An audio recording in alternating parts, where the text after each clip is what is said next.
Hey, what's going on guys? It's SoaR Dazs here. Today I want to talk about a unique way I practiced recently and I really want to share the results with you. Perhaps this is something you can test and get better. If not, maybe it's just a unique experience to share and perhaps overall help you expand your mind and think outside the box. For about 5 weeks I practiced on Kovacs by setting my monitor to 24 Hz. I set my max FPS to 300, whatever the game could cap at. So the hard limiter whenever I was gaming was the 24 Hz that was being seen on the monitor. I did this by going to display settings under NVIDIA and set a custom resolution and refresh rate. I did this on my BenQ 240 Hz monitor, but not all monitors can be set to a solid 24 Hz. So some may be only stable at 30 or 40 and so forth. Now I really want to explain my experience and hopefully I can paint a very solid picture. Let's start off why I thought this would be even remotely a good idea to practice. There is a theory and tested by Nike on professional players that would wear strobe gear. And also a new company that is a build off of that as well has taken these glasses and they have pro players essentially wear them. Their theory is that they have these pro players wear them and they strobe at a lower hertz. And over time, because it's just giving flashes of the ball and where it's moving, whether it's basketball, baseball, that mentally the brain would fill in the gaps of possibly where the object could fly or go. So when they had them off, everything looked like it was in slow motion. They were really able to capture movement and able to predict. And so these pro players would always explain the experience as if things were going slowly. It was fascinating to read about. I figured I could be lazy and just save the cache, and I'll just set my refresh rate to a lower hertz and see if it helped. I used Kovacs as a sterile environment and went across 20 different aim training exercises. That way there was no outside factor of just me having better positioning in a video game if it was lag or if I was playing against a better player, worse player. Sterile environment, just test the aim. My initial weeks of practicing though, I must admit at the start were very rough. I could barely aim and my scores were 50% lower what they normally were.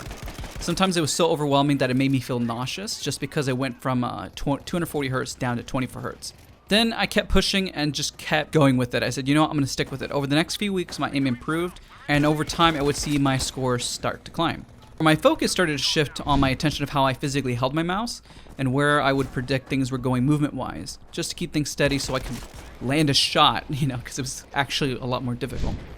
As time progressed, I would say around week 3, I noticed my eyes adjusting a ton faster to 24 Hz. It almost seemed like the image was moving a lot slower. I knew it wasn't, but it was really cool seeing how my brain filled in the gaps, and it made the image look like it was smoother. I mean, it was not perfect. Of course, it's literally 24 Hz versus 240, but mentally, I started to be okay with what I was looking at.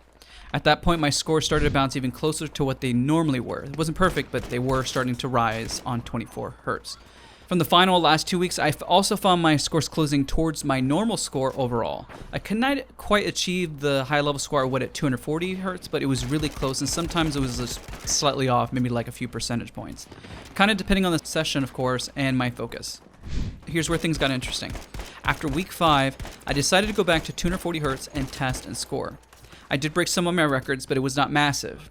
But I did break some records, on like my own personal best. Some I performed the same, and my tracking improved, but flick shots was similar, Once flick shots is like the target is what the target is. But this is what told me that my predictive aim and my target acquisition of where an object would be going was a lot better. So like 180 bounce or tracking thin, just overall tracking and guessing where something could go. Overall, I could better see visually where the object was going. What I discovered was my limiter was not what I was seeing on screen, but how I was handling my mouse. My movement was the problem, and it was why I was not getting better. Since then, I've been working cleaning up bad habits, adjusting my mouse, maybe my mouse mat, surfaces, all the little things. So the answer is yes, it did help. But not in the way I thought it was going to be. I thought I would see a much more drastic improvement, but it actually shifted my focus to other areas with my aim, not what I was doing visually, but how I was doing, I guess, everything else. I wondered if it went longer if it would make a bigger difference, but I felt my issue was not with what I was seeing, but more of how I was controlling things, or brain to movement. It was fascinating. To add to the story, maybe others will have a different experience, but it makes me start to wonder, as I started gaming on really bad hardware, we all started there. We all had a bad monitor, bad computer. But if starting on that bad hardware actually made me a better gamer in the long run, I mean, I gamed at 60 Hz for a long time with awful screen tearing, but your eyes just adjust to it, and you just kind of get into a way better spot. Learn that predictive movement. So those who start off at 240 hertz, they don't really have that challenge of playing at 60 hertz. Hopefully, does that make sense? Here's another way to think of it. You play on hard mode. You get super good at hard mode. Then when you switch to easy mode, you just find an ease and relaxation. And remember what I say about aim, it's all about finding an ease, comfort, and relaxation when you aim. You then focus on other areas to where you can improve, such as positioning, which is a lot more viable. That's what it feels like. It does not fix the root cause of any issue. It just changes your focus and brings up other areas in which you can improve. Overall, what did you guys think of testing like this?